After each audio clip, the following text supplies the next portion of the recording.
So sometimes I see the excuse to not learn a language is because you don't want to confuse it with something you know.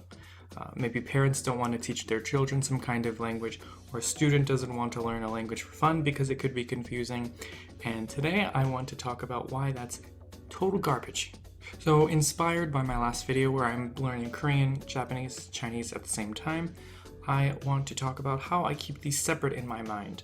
How it's never been a situation where I can only remember the one language, but the other one that I should be using isn't coming out. I think I can confidently say that it's never been an issue for me where I confuse a language so my learning is losing quality. Like, no, this is complete myth. This doesn't happen, at least for me.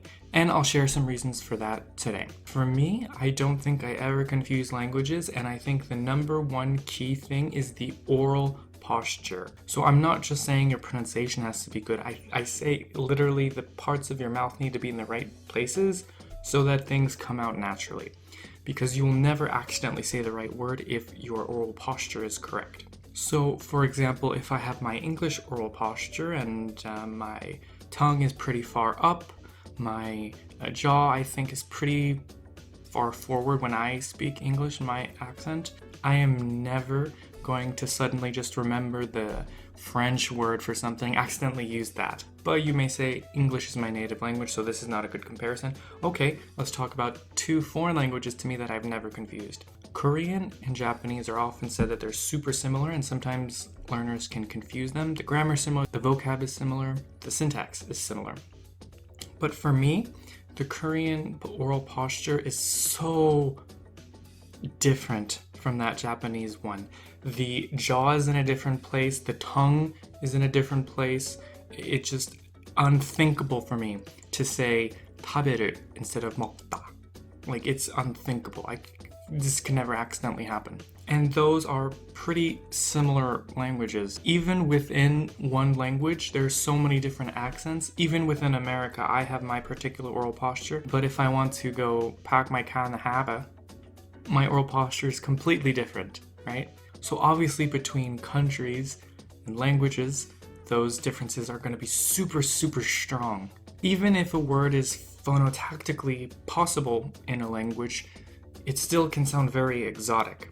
So I'll give you a good example. So Korean has the k sound, it has the o sound, it has the d sound. So we can say theoretically kokoro.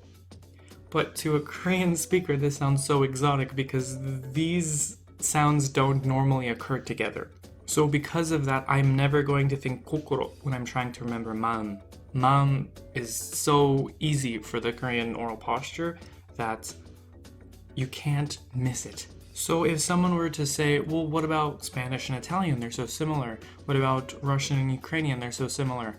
I would say, no, they're not. Correct your oral posture. Work on your pronunciation because they're not the same. They're not. And once you get that correct oral posture, I think everything else will come naturally from that. I'm talking a lot about pronunciation, but what about other means? So for example, when we're talking about grammar, I think it's super important to keep a very clear mind about what is extremely distinct about this language. So going back to the example of Korean and Japanese, for many learners, those languages are so similar. Structurally, they're very similar. You maybe add verb endings that express some kind of opinion or some kind of emotion of the speaker. But when I was learning Japanese, I noticed how fundamentally different it was from Korean, in that in Korean, when you end a verb with some kind of emotional particle verb ending, this is the verb ending. In Japanese, you add it on to the verb ending. It doesn't replace the verb ending. So for me, these languages are fundamentally differently structured. While of course, yes, you can literally translate many things, it's such a distinct thing to me that I could never confuse a Japanese verb with a Korean one, for example. I think there's a similar situation going on with Romance languages. So maybe the words sound so similar, but structurally, for example, in French, maybe the verbs have to end with er, e. And if I don't see that, this is just not a French verb. It doesn't come up in my mind. Or also, fundamentally, French is a language that always has articles. It never deletes them. Whereas in maybe the other Romance languages, sometimes they do delete them in some situations.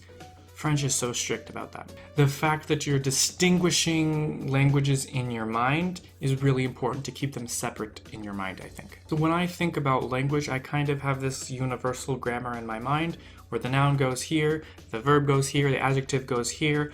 Conjunctions have some certain meaning of representing logic or something like this. But then when I learn the language, I find the essence of that particular language. So when I speak German, what is the essence of German? What fundamentally makes German sentences very German? Well, for me, it's the verb order. For me, it's the special combination of consonants that I don't see in other languages. For me, it's the very direct way of talking. I think that's very distinctly German. And because of that, I'm not going to confuse that for Swedish, for example.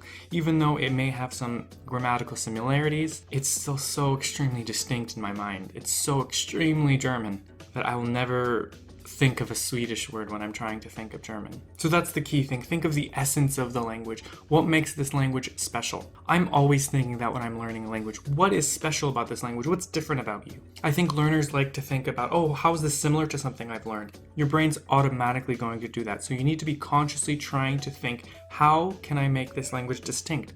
What's different about this one? And that is my strategy for how I keep things separate.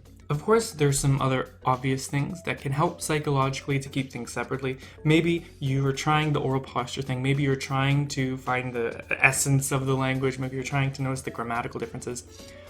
But it's still not helping. There are some tricks that can help you though. So I think the obvious one is to keep a separate journal for every language, not to mix it up in one big journal, but to have a French journal, a Spanish journal, a German journal, a Chinese journal. I think that's very helpful. Color coordinating also is pretty helpful, I think. And also maybe dedicating an entire day to a language is helpful. For this particular tip though, I actually don't follow it. I don't do one language in a day because I want to incorporate all my languages every day. I follow accounts from many different languages and I try to read each of them as they appear on my timeline. I'm not going to avert my eyes when I see Japanese, just because today's a French day. And for these reasons, I think I don't really have an issue with confusing languages. When I hear people say that they don't want to learn this language because they don't want to confuse it, I have a difficult time relating to that because that's not true in my experience. So that's why I wanted to share some tips today, why I think mixing languages isn't a real problem for me. So those are the things I do to not confuse my languages. Hopefully that makes things a little bit more clear. But thank you guys for watching. I'll see you for another video soon. Bye bye.